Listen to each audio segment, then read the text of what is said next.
Well, I'm at work. I've just discovered I was in the cooler here. This poor bird. Oh, this poor bird. Okay, we're gonna save you. Okay, birdie. It's alright. You're gonna be okay.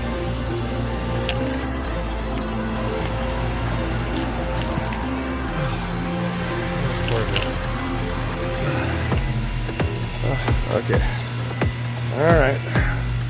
So after I picked up the bird, I released it from the trap, and then it flew out of my hands, and it flew around the back end of the place that I work, and so I had to catch it, and I caught it a second time, believe it or not. It was exhausted, so it couldn't really go very far, and then as I'm walking out the door, it flew way out of my hands again underneath these pallets here.